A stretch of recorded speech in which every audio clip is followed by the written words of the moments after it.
83rd Android tutorial for the new Boston. And what we're going to do in this tutorial is actually start programming basically our sliding drawer class.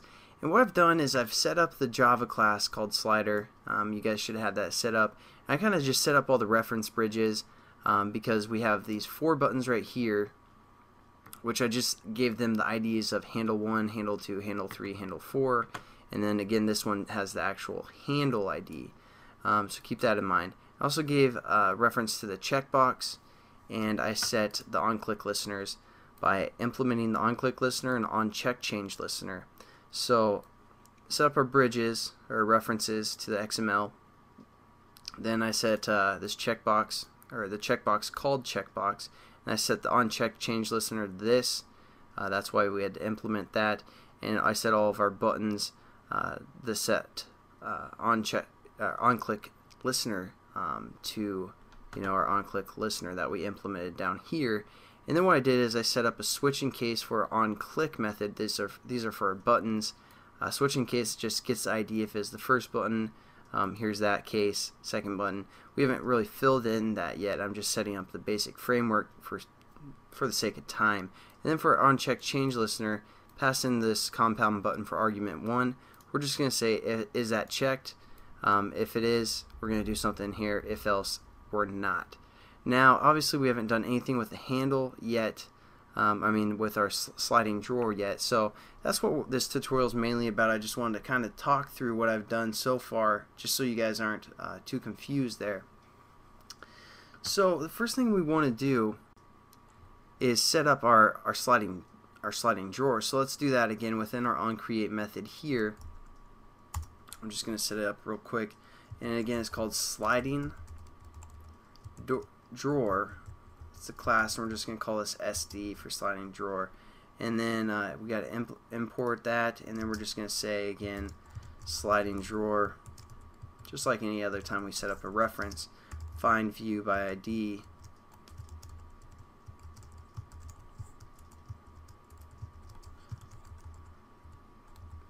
And then it was sliding D was the ID we gave our sliding drawer. Set that up. Now this is the main part of the tutorial here. I'm just going to show you some of the functions or methods that the sliding drawer can do. So we're going to say set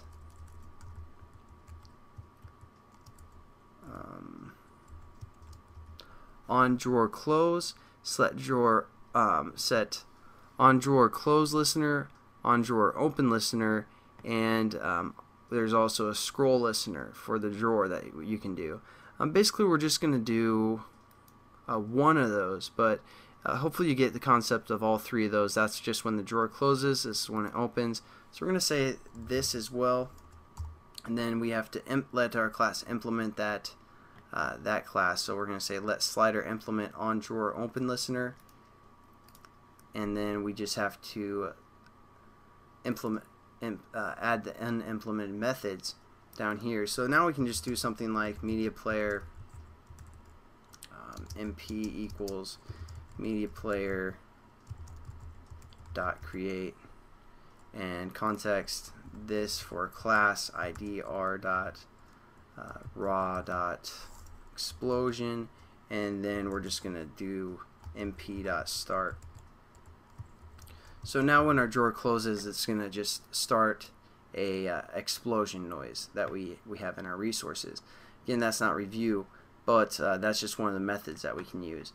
Now something else we can do is basically we can toggle our drawer through code. So let's say we hit the first button, we can say our SD slider, our slider drawer, which we called SD, we can say dot, and again we have to establish for above this on create method so our whole class can use it.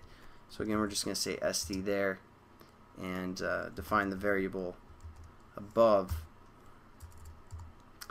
and then we can do SD dot open,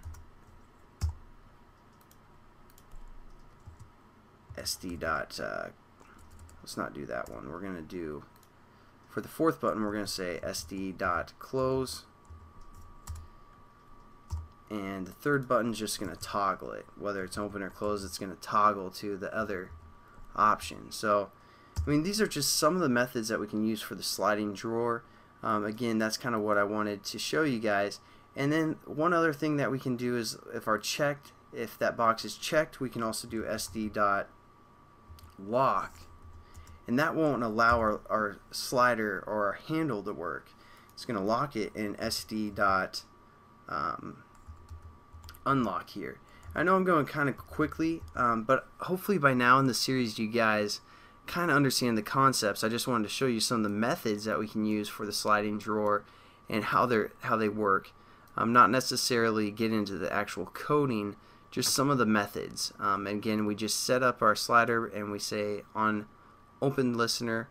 So let's just check it out, make sure everything works.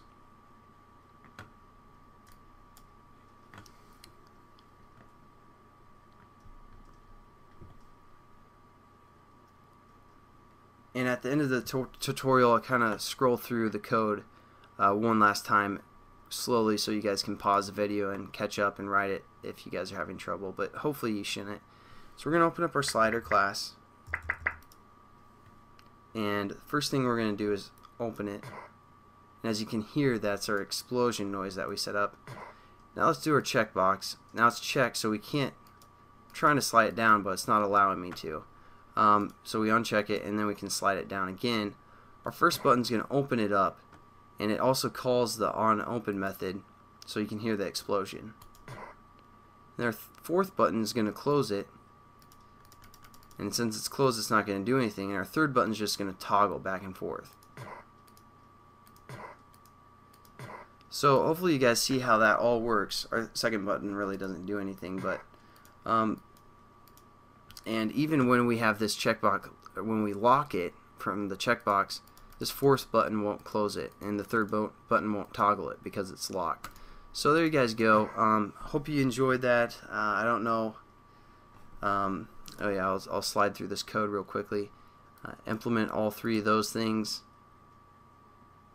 You can pause here, or here, or here. And so hopefully you guys kind of understand what I was trying to teach you there. Didn't want to get too much into like setting this all up because it would have taken too long if you guys just watched me typing. But thanks again for watching, guys, and I'll catch you in the next tutorial. Peace.